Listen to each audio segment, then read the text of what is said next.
Well, thanks for joining us for today's Advocacy Day. I tell you, just listening for that last hour is very encouraging and a lot of great work there. But let me start with the team, the Jewish Community Relations Council. We're a proud committee of the United Jewish Federation of Tidewater, which strengthens and perpetuates Jewish life.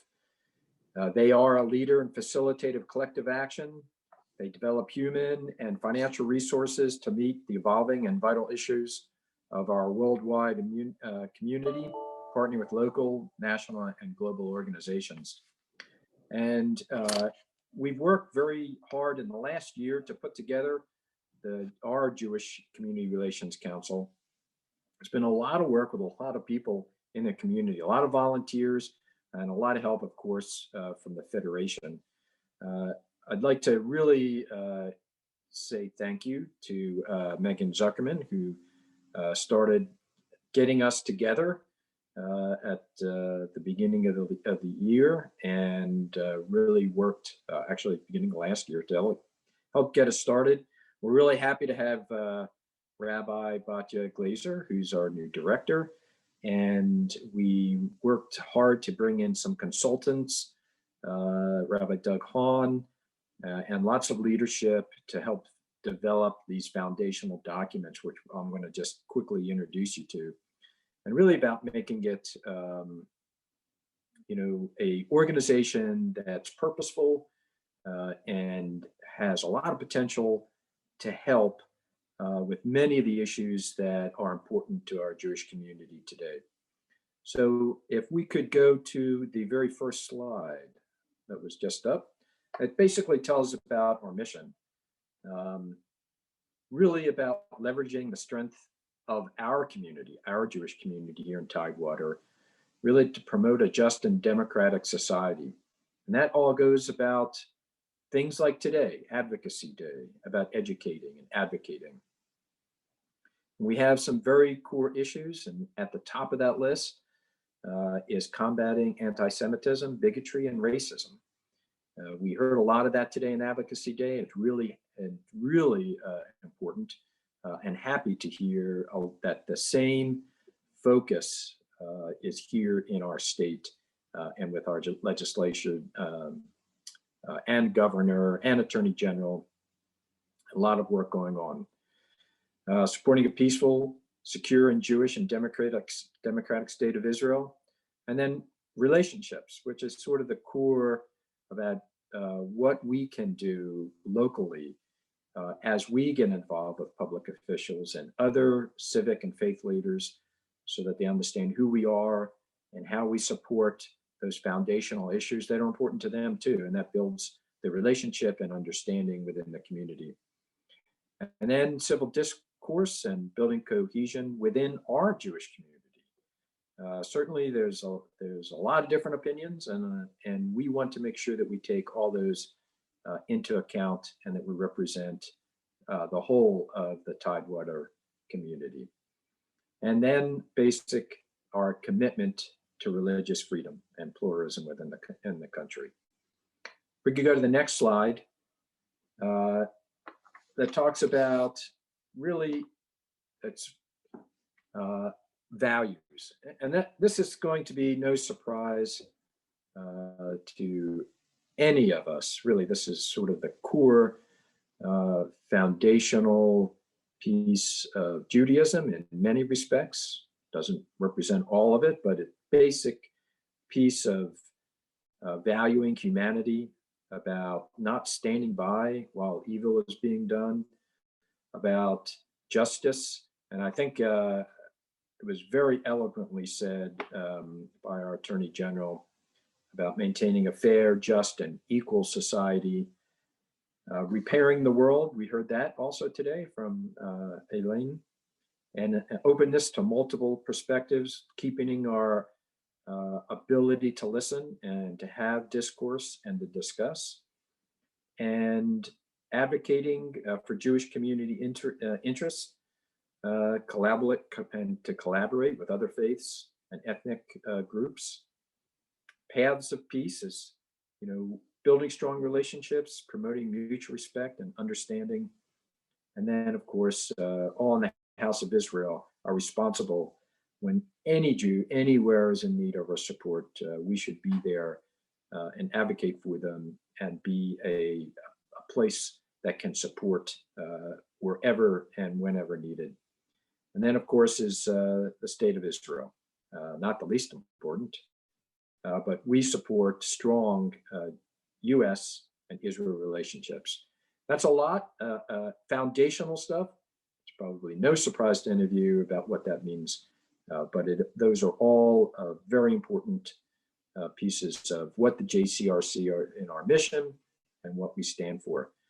And so there's a lot of it is being developed, and as times change and issues change, we need to change with it and be ready to address the issues and be flexible, be agile in our ability to stand up and do the right thing for our Jewish community according to our mission statement, our core values, and our major issues that we want to focus on in the next year to 2 to 3 years down the line. And we do this with great support with a lot of volunteers that are on the committee and subcommittee chairs, and of course, a lot of support from our Jewish Federation. And with that, because today is mostly about advocacy, I'm going to turn it over to our chairman, Kurt Levy, to discuss. Oh, wait, first Batya has something. Good morning, everyone, and welcome once again. For those of you who have questions or want to have discussions, we're going to be having opportunity at the end for more community input. I just want to be sure that we have time to get through the program so that those who do need to get back to other things in their day will have that opportunity. Coming here together today for advocacy is how we send an important message about our community. Right? We build community and relationships with one another. We have an opportunity to hear one another and recognize one another's views and that we stand together.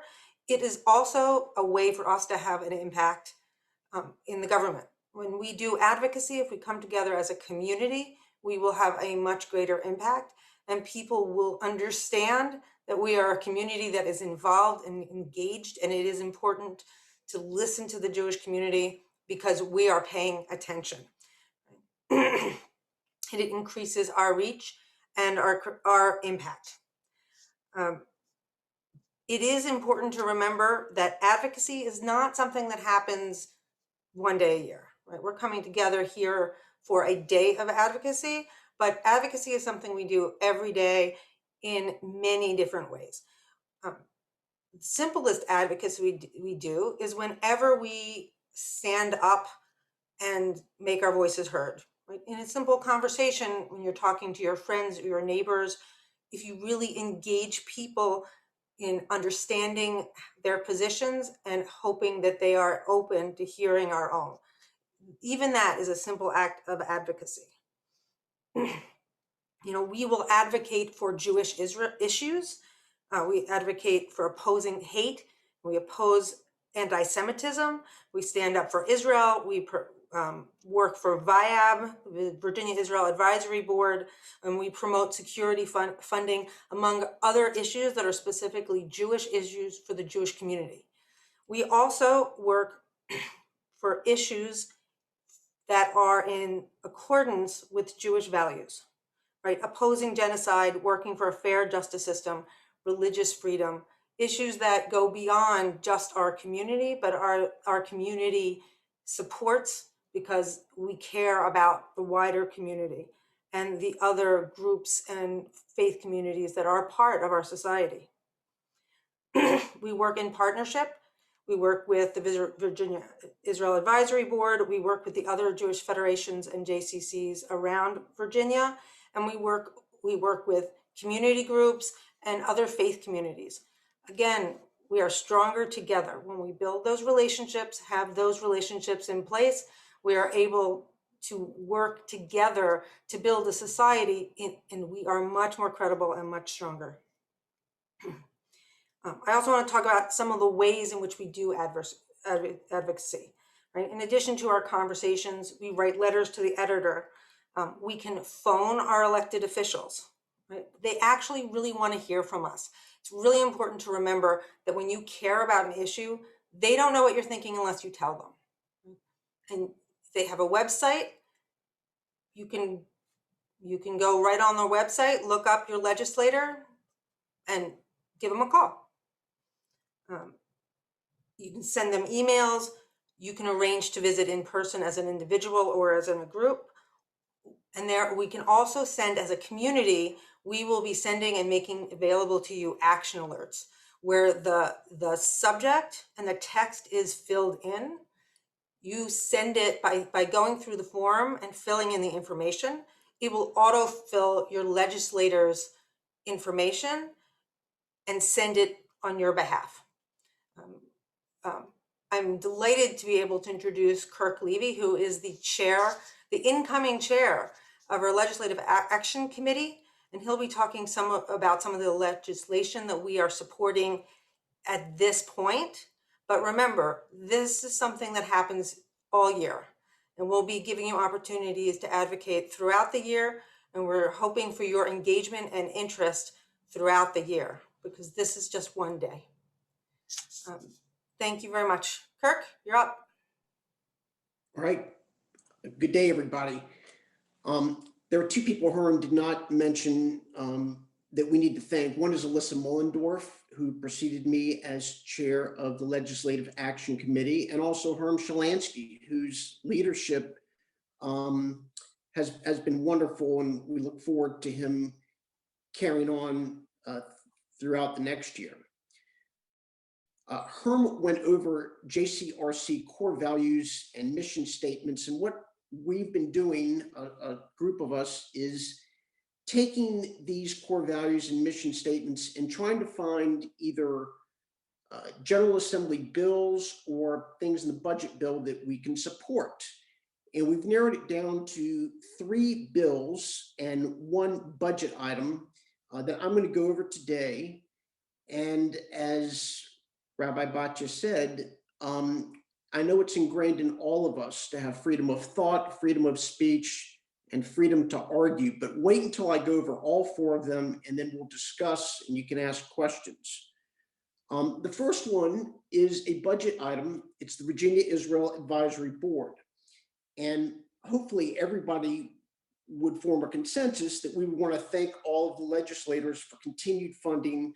This will be the 35th year of funding of the Virginia-Israel Advisory Board. This board helps Israeli companies grow their US operations in Virginia. It sets up partnerships with Virginia companies through Israeli technologies and companies, and it brings jobs and tax revenues to the Commonwealth. I can give you 3 examples of this partnership that, according to the Draga Center for Economic Analysis and Policy at ODU, have added to our GDP for the Commonwealth of Virginia. The first one, which would be most visible to those of us in the 757, would be Zim Shipping. And over the past, Zim Shipping, it is estimated the economic impact to Virginia is $900 million. And keep in mind, for the 3 examples I'm going to give, the entire allocation per year is about $200,000 from the General Assembly. So think about the many times over that that money comes back to Virginia. And Zim Shipping is the first of 3. The next one is Oron Safety Glass, which last year, the GDP added to the state was about 44 million, and it's estimated to have been $400 million over the past 10 years. Earlier today, I think it was our speaker mentioned Energix, which deals with renewable energy projects such as solar and wind farms to produce energy. They've invested about $130 million in the Commonwealth of Virginia, and the economic impact in 2020 was estimated to have been about $33 million. So in addition to these three examples, you heard Governor Northam talk about traveling to Israel last year and meeting with not just Israeli leaders, but Israeli companies who have already invested millions and millions of dollars in Virginia. So that's the first of four issues. It's part of the budget bill. It's not a House or Senate bill, which we would like to support. Jake, thank you. The next, it's a bill. It's House Bill 1904. It's a cultural competency evaluation and education for teachers and other school personnel. And this cultural competency training will be geared towards the African-American history in Virginia and this country. We hope that this will serve as a template for genocide education, particularly Holocaust education, and other teachings about genocide. It has passed the House of Delegates and is awaiting Senate approval. What we don't have is the syllabus. We don't know what it will encompass. The devil will be in the details. It's something that we will monitor and make sure that the narrative described fits with our values and fits with our mission. So Jake, next slide. The third issue is another House bill, and that is the nonprofit security grant funding, which should provide a consensus. We should all be behind this. This would provide $3 million over 2 years, and it would protect Jewish institutions and our community, including providing barriers, cybersecurity, improving security services and training, technology infrastructure, and terrorism awareness for staff of our institutions. So that should be an easy one to get behind for all of us. The fourth one, Jake, if you'll put the next slide up, is the expungement of criminal records. And we spent more time dissecting this bill than the other three issues combined. And I want to spend more time on this so everybody will understand what automatic expungement of criminal records means. And by the way, our mission became more complicated when we found out there are actually three separate bills that have been proposed in the General Assembly. But the crux of the bill that we want to support is as follows. If a case has been dismissed or null pros, which means it has been dropped of a criminal nature, Virginia lags behind most of these other 49 states as far as automatic expungement. We currently do have a way to expunge criminal records or charges, but it takes money and it takes an attorney, and there's no guarantee that somebody's charge that was dismissed or null pros will be expunged. The current bill says that not only are dismissals and charges that are null pros would be expunged, but certain convictions would be expunged. Those convictions would have to have an 8-year gap. You'd have to remain fairly clean in the 8 years afterwards, but there would be a process where these convictions would be expunged. I mean, it's taken completely off your record. It would not be visible to anybody. So what we then did was we had to figure out which crimes or convictions would be subject to expungement. And what we found, there are probably about 100 of them, is there a hodgepodge of different types of crimes. Most of them, if I had to pick 3 areas that would be subject to expungement, they'd be these: trespassing, gambling, and marijuana possession. But those are typical of the type of crimes that could be expunged if the person convicted remains clean for 8 years. So that's the automatic expungement bill, House Bill 2113. 8 years remaining clean, or a dismissal or a null pros on a criminal conviction. So those are the four, and I'm sure we'll have discussion and questions, which I certainly encourage. Thank you very much, Kirk. And again, thank you to everyone here who's here and participating.